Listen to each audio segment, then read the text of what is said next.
복된 한 날, 새로운 한 날을 저희들에게 허락하시고 하루를 시작하며 하나님의 은혜의 보좌 앞으로 저희를 인도해 주시니, 이끌어 주시니, 또 나오게 해 주시니 아버지 감사합니다. 아버지 하나님, 오늘 하루를 시작하며 하나님의 말씀을 전하고 들음으로, 하나님 앞에 찬양과 기도를 드림으로, 예배를 드림으로, 경배와 찬양을 드림으로 시작하는 한 영혼 한 영혼 위에 은혜를 베풀어 주시네. 아멘. 성경에 약속하신 새벽에 내가 너를 도우리라 하신 말씀으로 오늘 한 날 말씀의 영으로, 진리의 영으로, 성령으로 임마누엘 하여 주옵소서. 이 시간 하나님의 말씀을 전하고 듣겠사오니 성령 하나님께서 한 심령들의 그 마음과 영과 귀를 열어주셔서 하나님의 천례의 음성을 잘 듣고 그 말씀을 붙들고 오늘 한 날을 살아가는 하나님의 자녀들, 하나님의 백성들 다 되게 하여 주옵소서. 아멘. 예수 그리스도 이름으로 축복하며 기도 올리옵나이다. 아멘. 아멘. 자, 5장에 와서 드디어 벨사살이라는 왕의 이름이 등장합니다. 자, 4장까지 느부갓네살 왕의 이야기였고 5장에서 벨사살 왕이 등장해요. 느부갓네살 왕이 죽은 후 약 25년 후에 등장한 왕입니다. 벨사살 왕. 그런데 우리가 알아야 될 것은 이 벨사살 왕이 바벨론의 마지막 왕이에요. 바벨론 제국의 마지막 왕인데, 일반 역사, 세계사의 역사의 다른 그 문헌들을 보면 벨사살 왕이 등장을 하질 않아요. 그러면 이게 성경이 잘못된 거냐? 그래서 그 신빙성을 의심받아 왔었어요.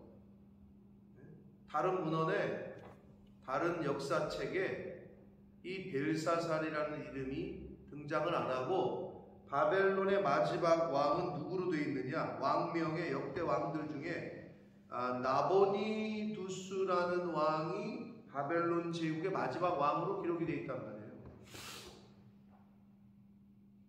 그러면 이게 성경이 잘못된 거냐? 그러다가 최근에 와서 발견된 비문에 이 벨사살 왕의 정체가 밝혀지게 되고, 그게 누구였느냐? 자, 느부갓네살의 그 왕의 아들인 나보니두스라는 왕이 이제 마지막 왕인데, 그럼 벨사살은 누구냐? 이 나보니두스라는 왕의 아들이에요. 큰아들, 장자란 말이야. 그런데 왜 여기서 벨사살 왕이 바벨론 제국의 마지막 왕으로 여겨졌느냐? 이 나보니두스 왕이 이제 아버지 느부갓네살 왕에게 왕권을 이어받고 통치를 하는 와중에 느부갓네살 왕 때가 바벨론 제국의 최고 전성기였어요. 근데 느부갓네살 왕이 죽자, 그리고 그의 아들 나보니두스가 왕이 되자 바벨론 제국이 급격하게 이제 하강 곡선을 그리게 돼요. 쇠퇴하게 돼요. 그러면서 예루살렘 지도, 그러니까 우리가 지금 세계 그 지도 중에서 예루살렘을 머릿속에 그려보시면 그 왼쪽이 바로 이제 지중해고 바닷가고, 약간 7시 방향으로 이집트가 있고 3시 방향으로 있던 것이 거의 오른쪽으로 3시 방향에 있던 게 바벨론이란 말이에요. 유프라테스강 바로 그 줄기에. 그리고 바벨론 제국 그 더 3시 방향 오른쪽 옆으로 있던 데가 메데바사라는 나라가 신흥 강대국으로 떠오르고 있을 때야. 근데 이 메데바사의 신흥 강대국으로 떠오르고 있을 때에 나보니두스가 느부갓네살이 죽고 바벨론의 옛날에 그 강대국이었던 전성기였던 그것이 좀 이제 쇠락하면서 나보니두스가 등장하면서 메데바사가 떠오르고 있을 때, 물론 이건 다 하나님의 역사죠.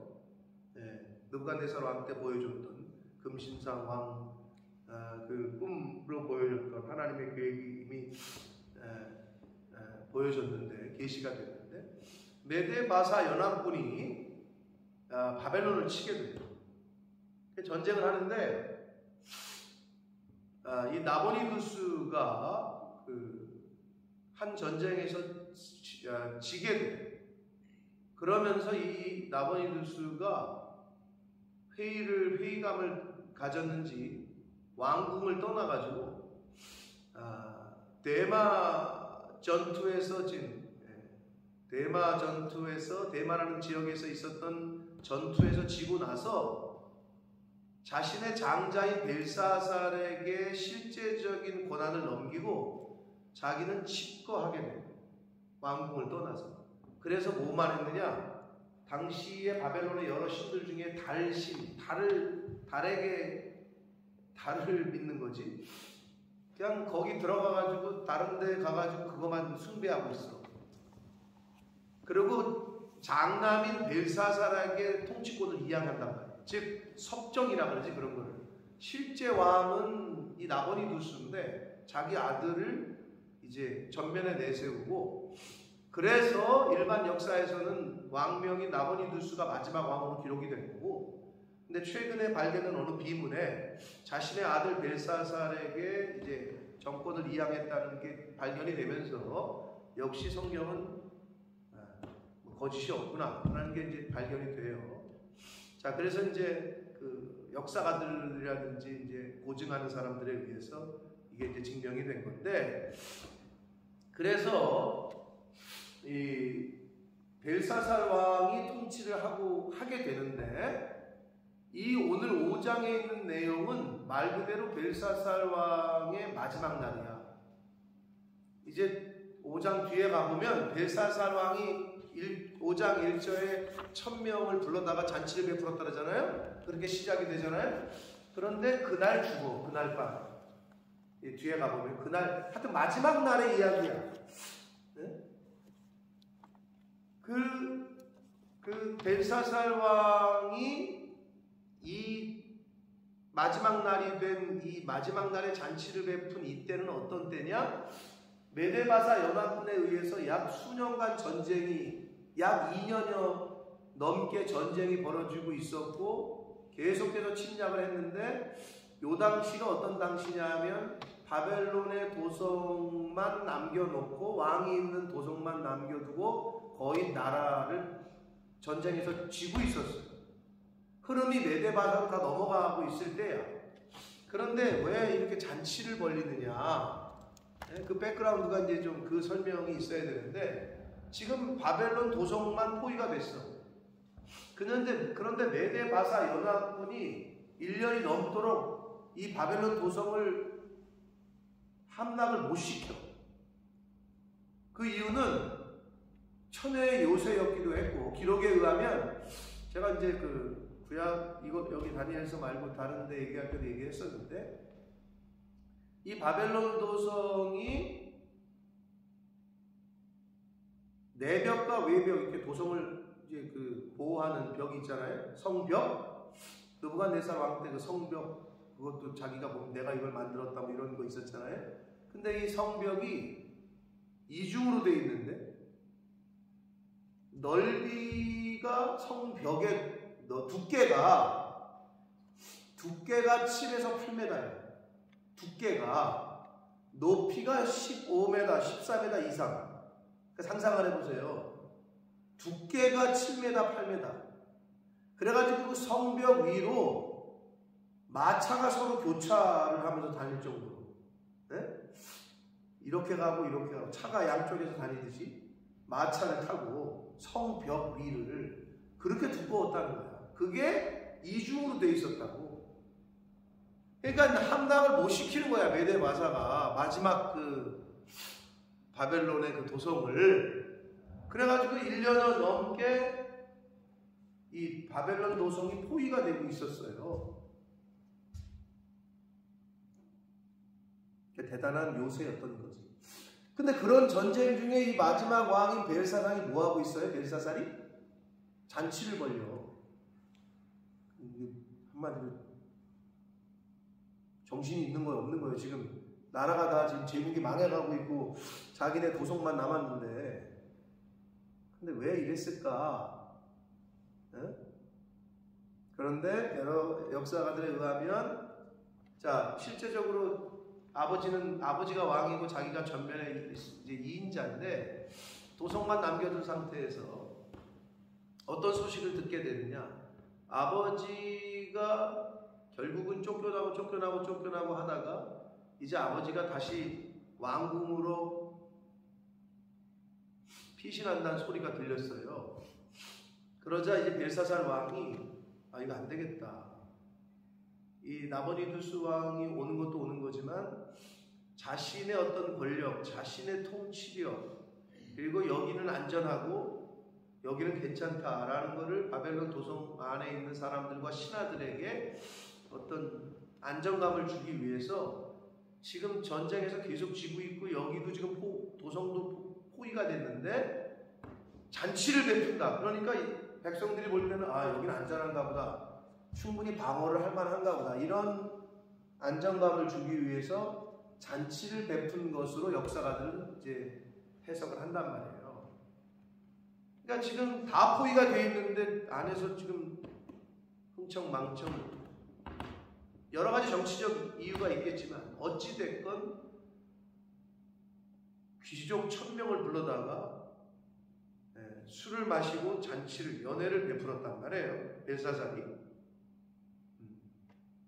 자, 그것도 지금 사실 일반적으로 봐도 납득이 안 되는 상황인데, 이 벨사살이 또 술을 먹고 흥이 오르자 또 거기 있던 그 귀족들과 왕후들과 후궁들이 원하자 예루살렘 성전에서 빼앗아 왔던 성전의 기명들, 즉 그릇이나 뭐 잔이나 느부갓네살 왕이 자신들의 그 신전에 고이 모셔두고 있던, 왜 그랬다고요? 그 당시에는 나라를 전쟁에서 승리하고 이기면 그 신들의 신전에 있던 것을 다 빼앗아 가지고 갖다가 자기들의 신전에 갖다 놓음으로 인해서 우리 신이 저 신을 이겼다, 이런 증거였단 말이에요. 근데 느부갓네살 왕 때는 한 번도 꺼내지 않던 신전 기명들을 가져와서 그것으로 술을 마신단 말이야. 귀족들과 왕후 사람들이 원하기도 했지만 벨사살이 그렇게 한 거는 아버지 때에도 한 번도 가져다가 쓴 적이 없는 이것을 씀으로 자신의 어떤 권위, 자신의 어떤 통치력, 이것을 좀 내세우고 싶었던 거죠. 그래서 하나님의 거룩하게 구별됐던 성전의 기구들을 갖다가 거기다가 술을 마시게 됩니다. 하나님 보실 때에는 하나님을 완전히 모욕하는 거고, 아주 교만함을 넘어서 오만방자한 짓거리를 하게 돼요. 여러 가지 이유가 있겠지만 술에 취하면 분별력이 떨어져요. 그죠? 왜 음주운전을 하지 말래요? 사리 분별 판단 능력이 떨어진다. 그러니까 벨사살 왕이 술에 취해가지고 하지 말아야 될 짓을 하게 되는 거죠. 그래서 성경에는 에베소 5장 18절에 술 취하지 말라, 이는 방탕한 것이고, 그러면서 그 다음에 뭐라 그래요? 오직 성령의 충만함을 하더라. 그러니까 술 취함과 성령 충만을 비교한다고 그랬잖아요. 술 취하게 되면 죄와 악에 사로잡혀요. 죄를 짓게 되고 악한 짓거리를 하게 되고, 성령이 충만하면 그 반대예요. 선하고 하나님이 기뻐하시는 일을 하게 됩니다. 그러니까 이거는 극과 극인 거예요. 그래서 그렇게 구별을 해 놓으신 거예요. 성경에. 술 취하면 죄와 악을 범하게 되지만 성령에 취하면, 즉 성령에 충만하면 선과 영적인 일을 행하게 됩니다. 그래서 벨사살이 느부갓네살 왕 때 탈취해왔던 성전, 예루살렘 성전의 기구들을 가져다가 거기다 술을 마셔요. 4절 보시면 그들이 술을 마시고 그 금, 은, 구리, 석, 쇠, 나무, 돌로 만든 신들을 찬양했다. 술 한잔 먹었지, 그리고 자기의 저기가 올라왔지, 그러니까 우상을 숭배하잖아요. 그러니까 하나님 보실 때 이제는 도저히 안 되겠는 거고, 그래서 이날 밤에 죽어요. 누구한테 죽게? 메데바사 연합군에 의해서 죽어요. 어떻게 죽게? 두께가 8m고 8m 두께면요, 벽이 여기서부터 저만큼 된다는 거야. 저기서부터 여기까지. 근데 그걸 두 개라니까? 성벽이? 근데 어떻게 그걸 뚫었을까? 못 뚫어요. 뚫을 수가 없었다고. 그래서 바벨론 도성을 함락을 못 시킨 거 아니에요? 메데바사 연합군이? 근데 이건 역사의 기록입니다. 성경에 있는 내용이 아니야. 그런데 메데바사 연합군이 하나의 피 흘림도 없이, 전쟁도 없이 그냥 함락을 시켜요. 이건 역사의 세계사의 기록이야. 어떻게 그렇게 됐느냐? 메데바사의 그 장군이 고레스였어. 그 장군이 이렇게 보니까 도저히 다이너마이트가 있어요? 뭐가 있어요? 폭발을 시키거나 어떻게 할 수가 없어. 이렇게 보니까 그 바벨론의 도성이 왜 천혜의 요새였느냐? 빙 둘러서 저기를 했지만 포위가 돼 있지만 안에 식량도 비축을 해놨거니와 유프라테스 강의 물이 바벨론 도성 밑으로 이게 통과했다고. 그러니까 물도 풍부했던 거야. 그런데 그럼 어떻게 했느냐? 얘네가 저 바벨론 도성 밑으로 흐르는 물의 그 흐름을 막아서 바꿔버려. 위에서 막아버려. 그럼 물의 양이 어떻게 될까요? 막으니까 줄어들었을 거 아니에요. 그러면은 물이 흐르는 강물이 100%가 아니라 50%면은 이만큼 차던 게 물이 여기서 막아버리니까 이게 수위가 낮아질 거 아니에요.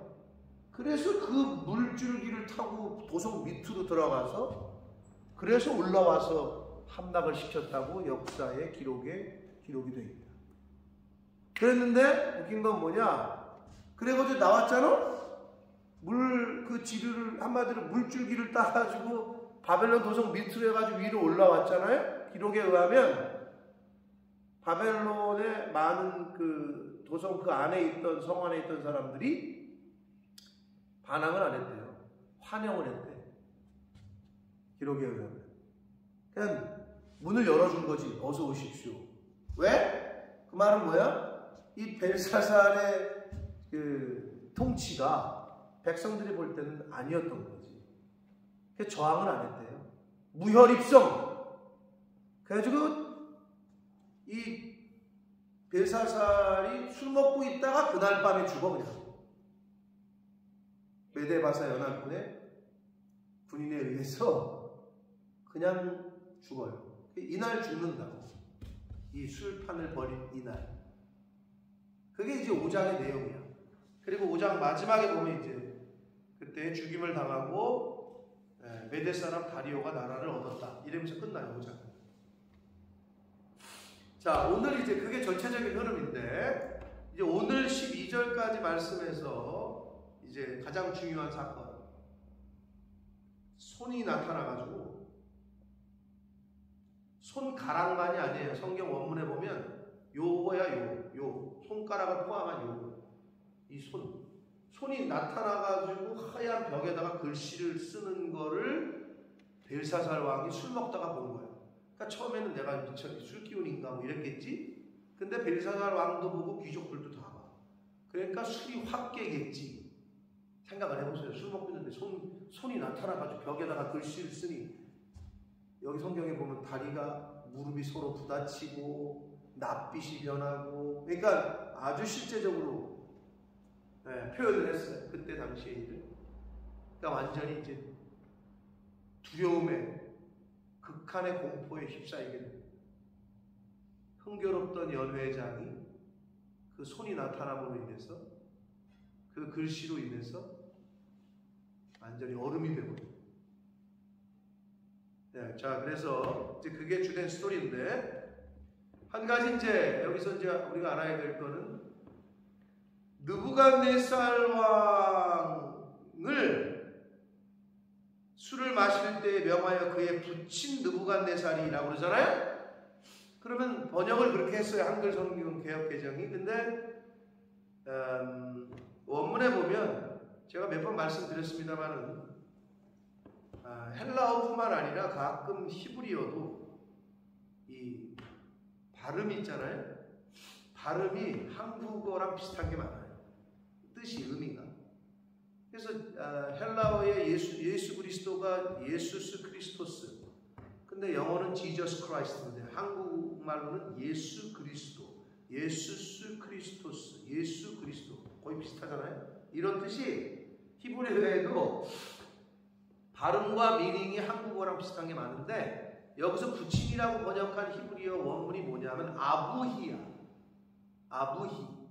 우리가 아버지 그러잖아요. 아부이, 어디 사촌이 그러잖아. 아부이가 부친이라고 번역하는 단어가 아부히인데, 이 히브리어에서는 이 아부히가 아버지, 바로 위에 아버지뿐만 아니라 그 위에 모든 조상을 아부이라고 불렀다. 그래서 느부갓네살 왕을 부친이라고 표현한 거는 이 왕의, 벨사살 왕의 조상이라는 뜻이고, 이게 또 어떻게 해서 어디랑 연결되냐면, 이 벨사살이 이 손가락의 글씨를 해석하는 사람에게 뭐라 그래요? 몇 번째 통치자로 삼는다 그래요? 세 번째. 그럼 자기가 왕이었으면 왜 셋째일까? 둘째라고 표현해야 되는데, 왜냐? 자기가 둘째였거든. 실제적으로는 아버지 나보니두스가 첫 번째 왕이고, 자기는 섭정을 하고 있었기 때문에 자기가 세칸이란 말이야. 자기가 두 번째야. 그래서 벨사살이 나 다음으로 삼겠다 이 말이야. 네? 이걸 해석해 주는 사람은. 그래서 셋째 통치자로 삼겠다라고 얘기한 거예요. 자, 그래서 여기서 말하는 부친 느부갓네살은 할아버지야. 정확히 말하면 조부야. 조부, 할아버지. 네. 그 아부이가 근데 조상 전체, 직계 조상 전체를 아부이라고 썼기 때문에 틀린 해석은 아니다 라고 말씀을 드릴 수가 있습니다. 자, 술을 마시고 있고 왕 예루살렘 성전에 구별됐던 하나님의 기구들을 가져다가 더럽혔고, 거기다가 술을 마시고, 더군다나 그걸 마시더니 아무 말도 못하고 힘도 못 쓰는 그 것들에게, 우상들에게 절하고 찬양하고 경배를 해요. 그러니까 하나님이 이제 안 되겠구나. 그래서 그날 손가락으로 이제 신비로운 현상이 나타나면서 글을 쓰게 되고, 이제 우리가 내일 5장 마지막에 보면 그 글의 의미가 이제 이름이 나오는데, 메네 데겔 우바르신이라는 글씨를 이제 다니엘이 해석이 되는데, 그 글씨를 써. 한마디로 뭔 내용이었어요? 그 내용은 우리가 뭐 그날 가서 다시 얘기하겠습니다만은, 너 이제 끝났다는 거야. 너 보니, 내가 이렇게 보니 너는 안 되겠다. 너 무게를 달아보니 너는 그러니까 무게를 달다라는 뜻이 있거든요. 너는 여기 함량 미달이라 이거야. 너는 왕으로서의, 이제는 제국의 왕으로서의 미달이고, 하나님이 정하신 그 무게가 있는데 너는 함량 미달이야. 그래서 죽게 되는 거야. 그래서 그날 밤 메데바사에 의해서 이 술판을 벌인 그날 바벨론 제국은 역사 속으로 사라지게 됩니다. 자, 그래서 손가락이 나타났고, 손가락에 글을 쓰는 걸 보자 벨사살이 온몸이 붓고, 뭐 여기 보면 마디가, 무릎이 서로 부딪히고 얼굴빛이 변하고, 넓적다리 마디가 녹는 듯하고 그의 무릎이 서로 부딪혔다. 그리고 그의 생각이 번민해졌다. 그러니까 왕이 술 먹다가 말고 외적으로 어떻게 변했는지, 그리고 내적으로 어떻게 변했는지. 자, 내적으로는 두려움과 번민이 입사였고, 외적으로는 낯빛도 변하고 무릎도 부딪히고 덜덜덜덜덜 떨고 있는 거죠. 근데 여기서 번민이라는 단어가 이제 계속 나왔는데, 느부갓네살 왕도 꿈을 꾸고 번민했다고 그랬잖아요. 그럼 여러분, 저와 여러분이 인생을 살면서 번민이라는 걸 하게 됩니까? 안 하게 됩니까? 해요. 번민을 하는데, 인간이 궁극적으로 번민을 하게 되는 궁극적인 이유가 뭐예요? 죽음. 응? 죽는 거. 죽는 거. 죽는 것 때문이기도 뭐 그렇게 말할 수 있는데, 왜 인간이 번민을 하냐면 모르기 때문에. 무슨 말이에요? 꿈을 꿨는데 이게 뭔 건지 모르겠어. 손가락에 글씨를 봤는데 몰라. 자, 무슨 말이냐? 내일 일에 대한, 미래에 대한 불안함. 모른단 말이에요. 모르니까 불안한 거예요. 모르니까 번민이 있는 거예요. 그렇죠? 미래에 대한, 미지의 세계에 대한 그 불안함 때문에 번민이 있는 거거든요. 그러니까 근원적인 번민의 이유는 모르기 때문에. 그러니까 하나님의 영은 지혜의 영이고 계시의 영이고 깨닫게 하시고 그런 영이란 말이에요.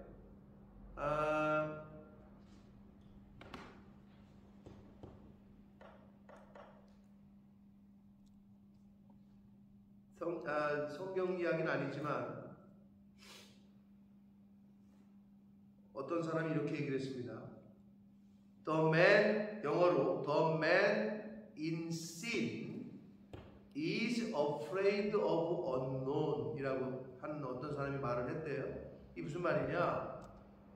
The man in sin, 즉 죄 짓고 있는 사람은 두려워하는데 미지의 모든 것에 대해 두려워하는데, 그러니까 내가 알지 못하는 unknown에 대한 모든 것에 대하여 두려워한다. 죄를 짓는 사람. 여러분, 뭐 그런 말 있죠? 죄 짓는 사람은 두 다리 뻗고 못 잔다고.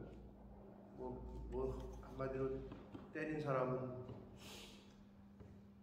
두 다리 뻗기 못 자고 맞은 사람은 두 다리 뻗고 잔다고 하는 얘기가 있는데, 그러니까 그 미지에 대한, 알지 못하는 것에 대한 두려움이 번민의 근원적인 이유라는 거죠. 그러니까 이 손가락이 나타난 것도 형상 자체도 두렵지만 저게 뭔 얘기인지에 대한 그 두려움이 있어서 이 벨사살이 낯빛이 변하고 무릎이 서로 부딪히고 하게 되면서 모든 지혜자들과 술객들과 그걸 다 불러요. 근데 여러분, 여기에 처음에 불렀을 때 다니엘이 왔어요? 안 왔어요? 안 왔죠? 그럼 분명히 다니엘이 느부갓네살 할아버지 때는 넘버 2였는데, 그럼 뭐 어떻게 잘린 걸까요? 어떻게 된 걸까요? 근데 벨사살 왕은 왜 다니엘을 처음부터 안 불렀을까요? 자, 이때 시대적으로, 시간적으로 보면 다니엘의 나이는 약 80세. 조부, 즉 할아버지 왕 때에 등용이 돼서 총리로 그렇게 활동을 했는데, 벨사살은 젊었어요. 벨사살이 볼 때는 너무 나이가 원로지, 원로. 그러니까 측근의 등용을 안 하고 있을 때예요. 이제 자기가 정권을 잡고 나서는 이제 한마디로 물갈이가 된 거지. 자, 그런데 자기가 불렀던 지혜자들과 술객들이 해석을 못하네. 그러자 이 왕궁에서 막 이런 일이 벌어지니까 시끄러우니까 이 얘기가 누구한테 들렸냐? 자기 엄마한테 들리는 거지. 자기 엄마를 우리나라에서는 왕의 엄마를 뭐라고 부르죠? 응? 왕의 엄마. 데비. 뭐라고요? 뭐라고 부른다고? 데뷔? 데뷔마마? 데뷔마마? 태후! 네? 라고도 말합니다. 태후. 데뷔마마? 그거 맞아 들어본 것 같은데 드라마에서. 왕의 엄마, 여기서 말하는 10절에 왕비가 왕과 그 귀족들의 말로 말미암아 잔치하는 궁에 들어왔더니 그래요. 이 왕비는 벨사살 왕의 부인이 아니야. 벨사살 왕의 부인들 1, 2, 3, 4 정실들과 후궁들은 이미 잔치에서 술 한잔 먹고 취하고 있을 때야. 근데 갑자기 10절에 나오는 왕비가 소리를 듣고 왕궁에 들어왔다. 그런데 여러분, 에스더서에도 나오지만 이 당시에 거의 대부분 중대 근동지방의 법은 왕이 오라고 하지 않는데 오면 죽는 거예요. 근데 여기 보니까 이 왕비라는 여자가 누군지는 몰라도 왕이 오라고도 안 했는데 왕궁에 막 들어와. 엄마예요, 엄마. 근데 이 엄마가 와가지고 소식을 다 듣고 나니 너 하여튼 왜 이렇게 바보 같으냐 이 말이야. 요즘 말로 말하면 무슨 말이냐? 12절에 보시면 다니엘을 소개를 하면서 은밀한 종지혜와 총명이 있고 능히 꿈을 해석하며 은밀한 말을 밝히며 의문을 풀 수 있었나이다. 무슨 말이야? 이 왕비는 다니엘에 대해서 너무 잘 알아. 다니엘에 대해서 자기 시아버지 때에 이렇게 활동을 하고 이 지혜가 있고 거룩한 신들이 있고 이걸 다 알고 있는 거지. 그랬는데 이렇게 보니까 다니엘은 안 부르고 어서 같지 않은 것들 불러다가 왜 고민하고 있니 너? 다니엘을 불렀으면 이걸 다 풀어줄 수 있었을 텐데 그러면서 하는 말, 이제라도 다니엘을 불러라. 이제 다니엘을 부르소서라고 얘기하는 거예요. 네? 그래서 여기서 말하는 왕비는 벨사살 왕의 엄마입니다. 엄마. 그래서 왕궁에 왕의 허락도 없이 그냥 들어온 거고 소리를 듣고 온 거지. 지금 이런 일이 벌어졌다. 지금 난리다. 그러자 다니엘에 대해서 쭉 설명을 하면서 앞에 있었던 우리 거룩한 신들의 영이 있고 아버지 때 조부 때에 이렇게 했던 사람이고 남아들의 경력을 얘기하면서 다니엘이 있었으면 해결해 줄 수 있었을 텐데 왜 안 불렀냐. 한마디 이런 어조로 마지막 이제라도 다니엘을 부르소서 그리하시면 그가 그 해석을 알려드릴 겁니다. 라고 어머니가 얘기를 하고 있습니다. 자, 이게 이제 오늘 12절까지의 스토리입니다. 자, 그래서 제가 메데바사에 의해서 이제 바벨론 제국은 실제 역사 가운데에서도 벨사살 왕을 마지막으로 이날 이제 죽어요. 이제 내일 말씀해 보면 5장 뒤에 가보면 이날 죽음을 당함으로써 그리고 메데바사 연합군이 그 철옹성과 같은 바벨론의 도성을 어떻게 함락시켰는지는 세계 역사에 기록이 되어 있습니다. 실제로 그 물지류, 낮아진 물을 막음으로써 물 수위가 낮아졌고 그래서 군대가 그 물길을 따라 바벨론 도성 중심에 들어가게 됐고 들어갔더니 저항을 안 해. 백성들과 군인들이 저항을 안 하고 무혈입성 해주고 그날 밤에 벨사살 왕은 살해가 되고 그러면서 바벨론의 그 화려했던 그 바벨론 제국은 역사 속으로 사라지게 됩니다. 자, 하나님께서 다 이미 금신상을 꿈을 통해서 보여주셨습니다.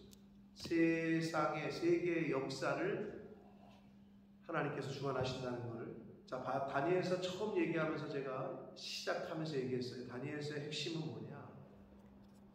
하나님의 절대 주권을 계속 강조를 하고 그리고 그 미래에 대한 이야기를 계시적으로 말씀해 주는 것들이 다니엘서의 주된 내용이다 라고 말씀을 드렸었어요. 자, 오늘 말씀 속에서 왕비가 들어와서 뭐라고 얘기하느냐? 자신의 그 실제 왕노릇하고 있던 아들과 같은 벨사살 왕에게 뭐라고 그러냐? 왕이여 만순광하다 하라고 얘기를 합니다. 왕이여 만순광하옵소서. 상당히 문학적으로 볼 때 이 왕비의 말은 왕 자신의 아들이 만수무강하면서 왕 노릇하기를 원했죠. 근데 그날 죽어요. 상당히 대조적이죠. 여러분, 아무리 사람이 원하고 아무리 사람이 어떤 권력을 잡고 있어도 하나님께서 작정하시면 만수무강이 아니라 그날 죽는 거예요. 벨사살 왕의 그 교만과 오만방자함, 하나님의 성전의 기명들을 갖다가 느부갓네살 왕도 그리고 그 아버지도 건들지 않았던 영역이었는데 자신의 어떤 세력을 과시하고 아버지도 안 했던 거를 나는 한다, 가져와라, 거기다 술이나 먹자 했던 이 교만함, 그리고 우상에 대해서 절을 하는 것. 하나님 보시기엔 이제는 더 이상 한마디로 기한이 찬 거죠. 그날 밤에 벨사살 왕은 죽임을 당하고 바벨론 제국은 역사 속에서 막을 내리게 됩니다. 사랑하는 성도 여러분, 하나님의 주권은 인간이 침범할 수 없는 영역이고 절대 변하지 않습니다. 아멘. 하나님의 절대 주권. 그래서 오늘 이 바벨론 제국의 이 멸망하는 이 모습은 장차 멸망할 세상이 마지막에 어떠해야 함을 우리에게 보여주고 있습니다. 성경에 보면 마지막 때에 대한 그 예언들이 많이 나오는데 디모데후서 3장 4절에 보면 말세에는 여러 가지가 나오다가 쾌락 사랑하기를 하나님 사랑하는 것보다 더한다라고 기록이 되어 있어요. 조금 왜곡이 됐을지 모르나 우리나라 역사 가운데에서도 백제의 무슨 왕? 삼천궁녀? 네. 의자를 좋아했는지 모르지만 의자왕, 백제 의자왕이 나라가 별로 그렇게 삼천궁녀 데리고 놀 때 나라가 풍전등화의 위기에 있었는데 벨사살처럼 술 마시고 웅청망청 삼천궁녀 데리고 놀았다고. 말세에는 쾌락을 사랑하기를 하나님 사랑하는 것보다 더한다라고 기록이 되어져 있습니다. 그러니까 이 바벨론 제국의 마지막은 인간 역사, 세상에 대한 마지막 때의 면모를 우리에게 교훈해 주시고 있습니다. 호련히 도적과 같이 갑자기 급작스럽게 오신다고 성경은 말씀합니다. 구세주로 오셨던 예수 그리스도의 초림은 세컨드 커밍, 재림은 심판주로 오신다고 분명히 말씀하셨습니다. 심판주로. 그래서 우리가 이 마지막 때를 살면서 마지막의 준비를 어떻게 해야 함을 잘 오늘 성경을 통해서 보여주시고, 술 취하면, 이게 술이라고 해서 여러분 나 술 안 먹는데 이러잖아요. 술 취한다는 건 세상에 취한다는 거예요. 하나님 거룩한 것에 관심을 안 두고 세상 것에 관심을 두는 것에 대한 대명사 기억이 술 취한다는 거예요. 꼭 나는 술 안 먹는데? 그게 아니고 하나님 사랑하는 것보다 세상을 사랑하고 하나님의 일에, 영적인 일에 관심보다 육적인 일에 관심을 두고 교회 일보다 내 일에 더 관심이 우선이고, 이게 술 취하는 거예요. 성령에 취해야 되고 하나님 말씀에 취해야 되고 예배에 취해야 되는데, 충만해야 되는데 세상 것들에 너무 충만해요. 그게 술 취하는 것에 대변하는 말이다. 나는 술 안 먹으니까 뭐 된대가 아니고 세상에 취해 있지 말라. 세상 영적인 일에, 그리고 하나님에게 교회의 거룩한 일에, 하나님 기뻐하시는 일에 관심을 두고 마음을 쏟고 힘쓰고 애쓰고 충성해야 될 줄 믿습니다. 아멘. 이게 마지막 때에 우리가 해야 될 일이에요. 근데 말세 지말에 이라고 하는 시대를 우리가 살아가는데 세상에 취해 있는 사람들은 자기에게도 관심이 많고 자기의 쾌락, 자기가 원하는 것. 세상은 얘기하잖아요. 세상의 중심은 너다. 욜로 한 번뿐인 인생 내가 하고 싶은 거 산다. 어저께 우리 대화를 나눴습니다. 버킷리스트라고 하잖아요. 인생의 버킷리스트. 그게 뭐예요? 마지막 때에 죽기 전에 이거는 해야 된다. 그 리스트 가운데 어떤 것이 과연 있으시다면 그 가운데 과연 하나님과 관련된 버킷리스트가 어떤 게 있습니까? 내가 죽기 전에 하나님의 교회를 성봉헌하겠다. 뭐 이런 마음이라도 좀 계획에 있으십니까? 내가 죽기 전에 하나님의 교회 위해서, 하나님의 나라를 위해서 어떤 것을 하겠다. 이런 영적인 버킷리스트가 저와 여러분에게 있게 되시길 축복합니다. 아멘. 내가 죽기 전에 불신자 몇 명에게는 내가 복음을 전하겠다. 뭐 이런 거.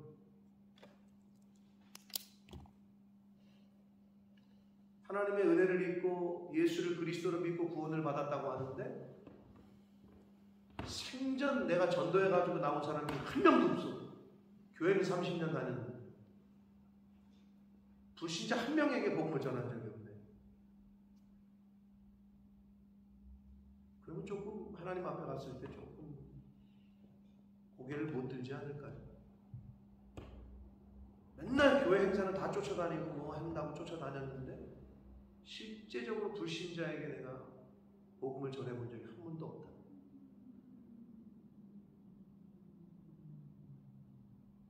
그러면 안고 없는 찐빵 아니야? 저와 여러분의 인생 가운데 이 말세라고 하는 시대를 우리가 살아가고 있는데 호련히 임할 예수님의 이 재림, 벨사살 왕이 그날 밤에 죽임을 당하는 것 같이 갑자기 오실 텐데 어떻게 우리가 준비를 해야 되는지. 세상이 취해 있으면 분별을 못해요. 그냥 우상 숭배하다가 나는 뭐 달에게도 절을 안 하고 금송아지도 없고 나는 그런데 아니라니까. 하나님보다 더 프라이어티로 생각하고 행하는 게 있으면 그게 우상이야. 그게 물질일 수 있고 그게 자식일 수 있고.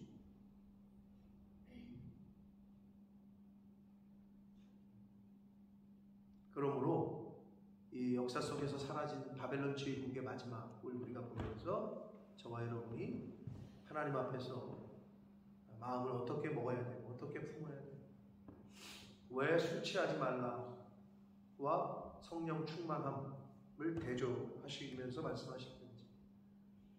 하나님의 영에 하나님 말씀에 충만하지 않으면 보이질 않아요. 영적인 일이 보이질 않아요. 구별이 안 돼요. 이게 갈라낼 수가 없어. 왜? 세상 거에 취해 있으니까. 아버지의 집에 뭐가 필요한지, 아버지 마음이 어떤지, 이 교회에 뭐가 필요한지, 내가 무엇을 해야 되는지, 내가 어떻게 해야 되는지.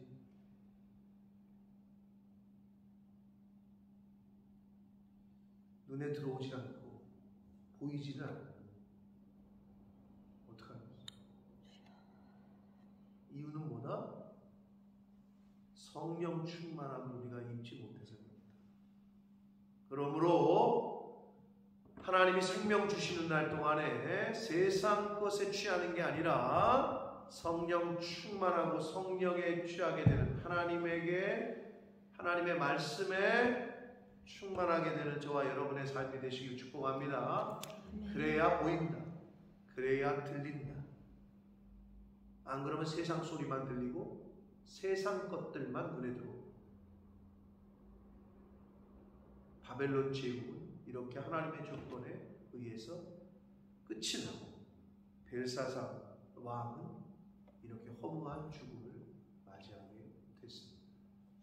이러한 마지막이 되지 않도록 정말 신약성경에 나오는 대로, 복음서에 나오는 대로 잘 준비했다가 신랑을 맞이하는 지혜로운 다섯 처녀처럼 우리의 마지막을 잘 준비해가는, 언제인지 모르잖아요, 그죠? 오늘일지 내일일지 1년이 남았을지 모르잖아요. 그렇기 때문에 하루하루 매일매일 그 마지막을 사는 것처럼, 준비하는 것처럼 그렇게 살아가시는 저와 여러분이 되시길 예수 그리스도 이름으로 축복합니다. 살아계신 하나님 아버지, 감사와 찬송과 영광을 올려드립니다. 오늘도 새 날을 주시고 새로운 날, 새 생명, 건강함, 저희들이 어떻게 할 수 없는, 저희들이 무엇을 잘해서 얻어낸 것이 아닌 하나님의 주권에, 하나님의 절대적인 은혜로 오늘이라는 시간과 생명을 허락하셨습니다. 아버지, 하나님이 허락하신 생명과 시간과 모든 것들 가운데 당연한 것이 아니라 하나님의 은혜로 주어진 이 모든 것들 가운데 세상 것에 취하는 자가 아니라 하나님의 것에, 아버지에게, 하나님의 나라에, 주님의 몸된 교회에 마음을 두고 관심을 두고 말세지만을 살아가고 있다고 말은 하는데, 하나님이 심판주로 오실 것을 알고도 있는데, 아버지, 저희가 지혜로운 다섯 처녀처럼 마땅히 준비해야 할 걸 잘 준비하고 있는지 깨닫게 하시고 말씀을 통해 감화감동 시켜주셔서 하루하루 살아갈 때 저희가 마음을 두어야 되고 해야 되고 관심을 가져야 되고 해야 할 것들에 마음을 두고 관심을 갖고 행할 수 있는 저희들 모두가 되어서 주여 은혜 내려 주옵소서. 예수 그리스도 이름으로 축복하며 기도 올리옵나이다. 아멘. 하늘에 계신 우리 아버지, 이름이 거룩히 여김을 받으시옵소서.